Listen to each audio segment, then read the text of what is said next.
श्री रामचंद्र बोले, पंचभूत के देह की उत्पत्ति, स्थिति, नाश किस प्रकार से होता है और इसका स्वरूप क्या है? हे भगवान, विस्तार पूर्वक आप मुझसे कहिए। श्री भगवान बोले, पृथ्वी आदि पंचभूत से बना हुआ यह शरीर देह है।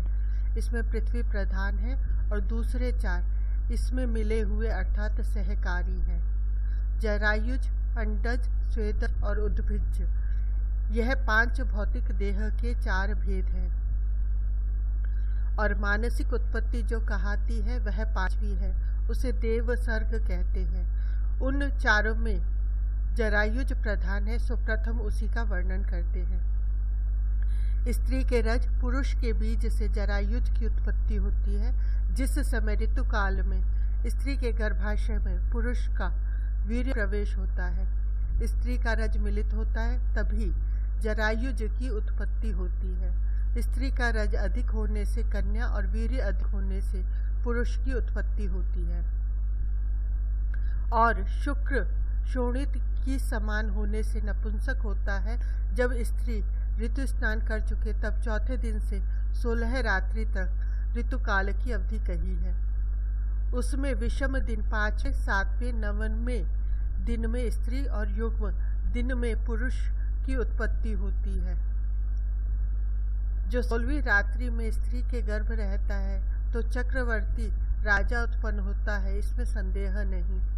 ऋतु में स्नान करके जो स्त्री कामातुर हो, जिस पुरुष का मुख देखती है, उसी आकृति का गर्भ होता है। इसी कारण से स्त्री उस दिन स्वामी का मुख देखे।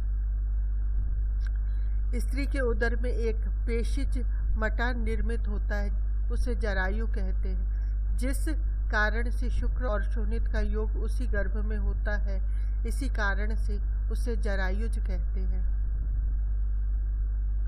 सर्प और पक्षी आदि जीव अंडज कहलाते हैं। मशक आदि स्वेदज कहलाते हैं। वृक्ष, गुल्म आदि उद्भिज कहाते हैं और देवर्षि आदि मानसिक कहाते हैं। अपने पूर्व जन्म के कर्मवश से यह प्राणी स्त्री के गर्भाशय में प्राप्त होकर शुक्र शोणित के मिलने से प्रथम मास में शिथिल रहता है। कुछ दिनों में उसकी बुदबुद की आकृति होने लगती है, कुछ दिनों में जेरसी होती है। इस कारण उसमें दही के समान कुछ गाढ़ापन आता है। फिर कुछ दिन में उसकी पेशी मांस पिंड बनती है। इस प्रकार शुक्र शोणित संयोग होते हुए एक मास हो जाता है। दूसरे मास में मांस पिंड बनता है। तृतीय मास में सिर, हाथ आदि उत्पन्न होते हैं और जीव का आश्रय लिंग देह चौथे महीने में उत्पन्न होता है। तब यह गर्भ माता के उदर में चलायमान होने लगता है।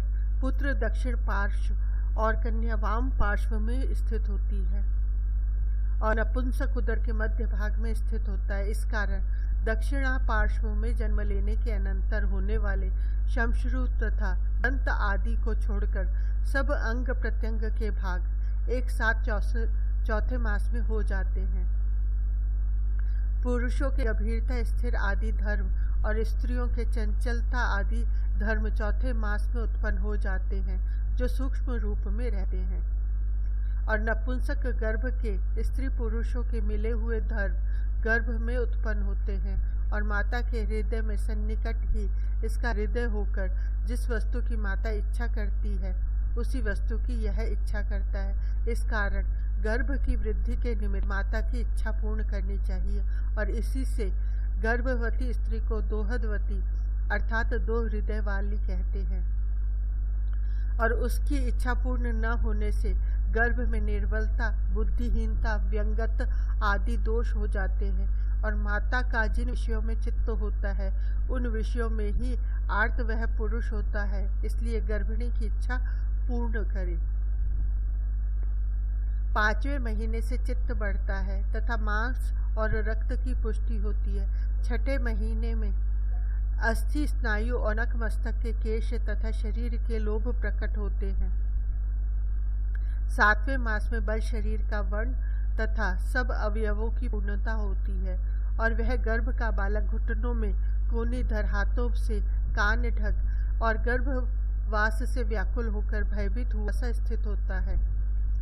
उस समय इसको अनेक जन्मों की सुधि हो जाती है, तब बड़ा दुखी होता है और हाँ, कष्ट की बात है, ऐसे कहता हुआ दुखी होता है और अपने आत्मा को सोचता है।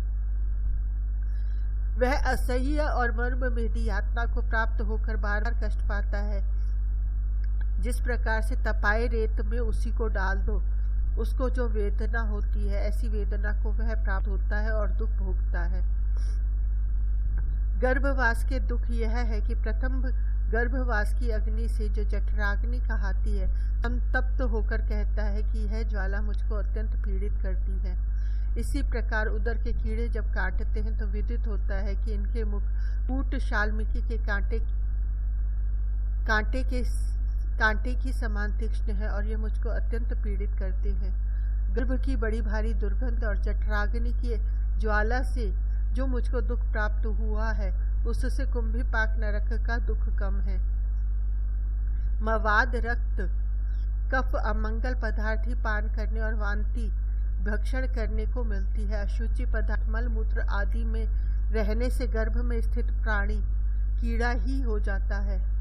जो दुख गर्भशैया में सोकर मैंने पाया है, यह दुख संपूर्ण नरकों में भी पड़कर प्राप्त नहीं होता।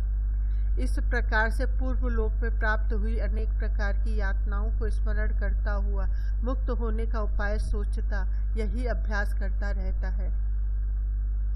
8वें महीने में त्वचा और श्रुति प्राप्त होती है। इसी प्रकार ओज इंद्रिय शक्ति और तेज शरीर के आरंभ करने हारे तथा धातु परिणाम से होने हारे हृदय के तेज, जो जीवन के मुख्य कारण है, वह प्राप्त होते हैं। कुछ समय तक अतिशय चंचल होने के कारण किसी समय माता के हृदय में चंचल रूप से रहता है, कभी गर्भाशय में पलता को प्राप्त हो जाता है। इसी कारण अष्टम मास में उत्पन्न हुआ बालक बहुधा नहीं जीता, कारण कि वह ओज और तेज से हीन होता है। फिर 9वें मास में प्रसूति का समय होता है, परंतु शीघ्र प्रसव होने का प्रतिबंधक यह है कि जो कुछ गर्भ के प्रारब्ध कर्म हुए तो उसे और कुछ काल तक गर्भ में रहना पड़ता है। माता की एक रक्तवाहिनी नाभि चक्र की एक नाड़ी से मिली हुई है, उसी के द्वारा माता का भक्षण किया अन्न गर्भ में पहुंचता है। इस प्रकार माता के आहार से पुष्टि को प्राप्त हो, यह गर्भ उसी के द्वारा जीवित रहता है। योनि चक्र में इसके संपूर्ण अस्थियों से पिचकर व्यथित होते हैं, तब यह प्रथम कुक्षिक से निकलकर योनि से बाहर आता है। उस समय इसका शरीर मेरा रुधिर से लिप्त और जरायु से आच्छादित रहता है। यह प्राणी अत्यंत दुख से पीड़ित हो नीचे को मुख कर जैसे ही योनि चक्र से निकलता है, वैसे ही ऊंचे स्वर से रोता है। इस प्रकार गर्भवास के यंत्र से निकलकर दुख ही भोगता है, कहीं सुख नहीं मिलता। जन्म लेकर यह कुछ भी नहीं कर सकता, केवल मांस के पिंड की समान पड़ा रहता है। तब इसके माता पिता दंड हाथ में लिए कुत्ते, बिलाव तथा दाढ़ वाले जंतुओं से इसकी रक्षा करते हैं। उस समय यह ज्ञान शून्य ही पिता की ही समान राक्षस को भी जानता है तथा डाकिनी को भी माता की समान समझता है। पीने को दुग्ध जानकर पीने की अभिलाषा करता है। तात्पर्य यह है कि बाल अवस्था भी महाकष्ट कारक है। जब तक सुषुम्ना नाड़ी कफ से आच्छादित रहती है, तब तक स्फुट स्वर, स्फुट अक्षर और वचन बोलने को वह समर्थ नहीं होता। इसी कारण से यह गर्भ में भी नहीं रो सकता। पीछे युवा अवस्था के आने से कामदेव के ज्वर से विवल हो अकस्मात ही कभी कुछ गाता है, कभी अपना पराक्रम कहने लगता है, कभी अभिमान से वृक्षों पर चढ़ता, कभी शांत प्राणियों को उद्वेजित करता, कभी काम क्रोध के मध्य से अंधा हो किसी को भी नहीं देखता। अस्थि, मांस और नाड़ी, इनके सिवा स्त्री के मनमथ स्तन में और क्या है, जिसमें कि मेंढक के फाड़े हुए पेट की समान दुर्गंध आती है, परंतु तथापि उसमें आसक्त हुआ काम बाढ़ से पीड़ित हो अपने आत्मा को अत्यंत जलाता है। अस्थि, मांस, शिरा और त्वचा, इसके सिवा स्त्री के शरीर में और क्या है, जो यह पुरुष स्त्रियों में आसक्त होकर माया से मूढ़ होने के कारण जगत में कुछ भी नहीं देखता। एक समय प्राण पवन निर्गत हो जाने से भी मृग के से नेत्र वाली का यह देह व्यर्थता को प्राप्त होता है और 5-6 दिन बीतने पर फिर वह देह दिखता भी नहीं। इस प्रकार युवा अवस्था में दुख भोगने उपरांत वृद्धावस्था का दुख प्रारंभ होता है। तब यह महानिरादर के स्थान जरा को प्राप्त होकर महादुखी होता है। इसका हृदय कफ से व्याप्त हो जाता है और खाया हुआ अन्न भी जीर्ण नहीं होता। दांत गिर पड़ते हैं, दृष्टि मंद हो जाती है और अनेक प्रकार के रोग होने के कारण कटु तिक्त कषाय औषधियों का सेवन करता है। वायु से कमर टेढ़ी हो जाती है, कटी गर्दन, हाथ, जंघा, चरण यह निर्बल हो जाते हैं। तब सहस्रों रोग इसके शरीर में लिपट जाते हैं। बंधु तिरस्कार करते हैं। दोहा, सींग झड़े और खुर घिसे, पीठ बोझ नहीं ले, ऐसे बूढ़े बैल को कौन बांध घुस दे। तब यह पवित्रता रहित हो ही बल से व्याप्त शरीर होने के कारण नख शिख पर्यंत सब शरीरों से संतप्त होता है, तथापि ईश्वर का ध्यान नहीं करता और शय्या, श्रेष्ठ भोजन आदि दुर्लभ भोगों का ध्यान करता हुआ स्थित होता है। इसके हाथ पैर कांपने लगते हैं, सब इंद्रियों की शक्ति कुंठित हो जाती है और कोई सामर्थ्य न रहने के कारण बालक भी इसकी हंसी करते हैं। फिर इसके आगे मरण काल के दुख का तो कोई दृष्टांत ही नहीं। दरिद्र आदि पीड़ा, रोग आदि पीड़ा कितनी ही प्राप्त हो, उसको कुछ न गिनकर एक मरण के भय से सब ही भयभीत होते हैं। बंधुओं से घिरे हुए प्राणी को मृत्यु ले जाती है, जिस प्रकार समुद्र में प्राप्त हुए सर्प को गरुड़ ले जाता है। हा प्रिय, हा धन, हा पुत्र, इस प्रकार दारुण विलाप करते हुए इस पुरुष को मृत्यु इस प्रकार ले जाता है जैसे सर्प मेंढक को ले जाता है। संपूर्ण मर्म स्थानों के टूटने और शरीर के अवयवों की संधियों के भग्न होने से जो दुख मरने वाले को होता है, वह मुमुक्षुओं को स्मरण करना चाहिए। इसके स्मरण करने से संसार से वैराग्य होकर आवागमन से छूटने के निमित्त नारायण के चरणों में ध्यान लगेगा। यमदूतों के दृष्टि आकर्षण करने और चेतना लुप्त हो जाने से कालपाश में बंधे का कोई रक्षक नहीं होता। तब यह अज्ञान से युक्त हो महत्व चित्त में प्रवेश होने से नहीं बोलता, और जब भार्या, पुत्र आदि जाति के लोग पुकारते हैं तो उत्तर न देकर दीन नेत्रों से देखने लगता है। तब यह जीव को लोह निर्मित कालपाश से यमदूत खींचते हैं, एक ओर से बंधुओं का स्नेह खींचता है। तब यह कुछ नहीं कर सकता, तटस्थ रूप से देखता है। हिचकी बढ़ने और श्वास रुकने तथा तालू के सूखने से उस मृत्यु के पकड़े हुए को कोई आश्रय नहीं होता। संसार रूपी चक्र में आरूढ़ हुआ यमदूतों से घिरा काल फांसी में बंधा महादुखी हो मैं कहाँ जाऊं, इस प्रकार से वह जीव विचार करता। क्या करूं, कहाँ जाऊं, क्या ग्रहण करूं, क्या त्याग दूं, इस प्रकार चिंतन करता कर्तव्यता से मूढ़ हो शीघ्र ही प्राणों को त्यागता है। मार्ग में यमदूतों से घसीटा हुआ यातना की देह में प्राप्त होकर यहाँ से जाकर जिन जिन यम यातनाओं का दुख भोगता है, उन्हें कहने को कौन समर्थ है। जिस शरीर को केशर, कस्तूरी, चंदन, कपूर आदि लगाकर सदा भूषित किया था, जिसे अनेक गहनों से शोभित और वस्त्रों से आच्छादित किया था, वह शरीर प्राणवायु के निर्गत होते ही छूने के अयोग्य और देखने को भी अयोग्य हो जाता है।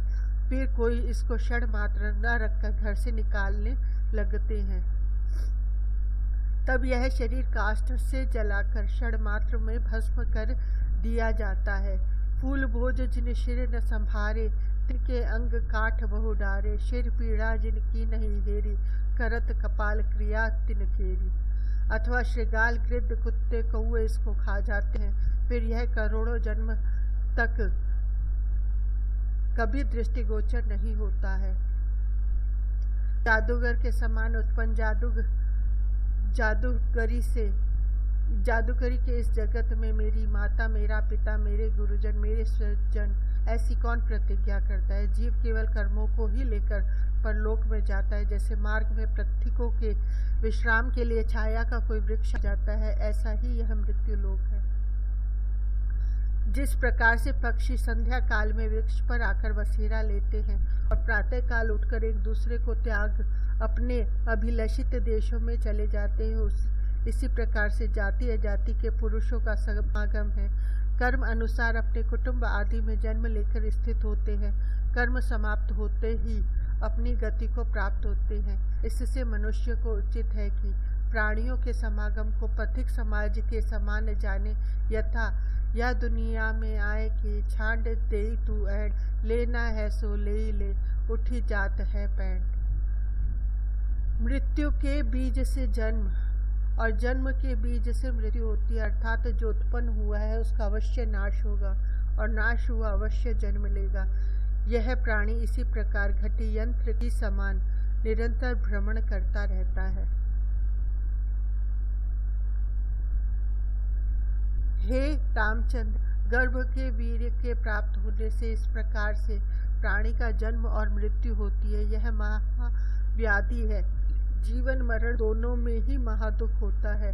इस व्याधि को दूर करने के निमित्त मेरे सिवाय दूसरी औषधि नहीं। नान्य पंथः विद्यते अयना येति श्रुते। इस कारण मेरा भजन करना योग्य है।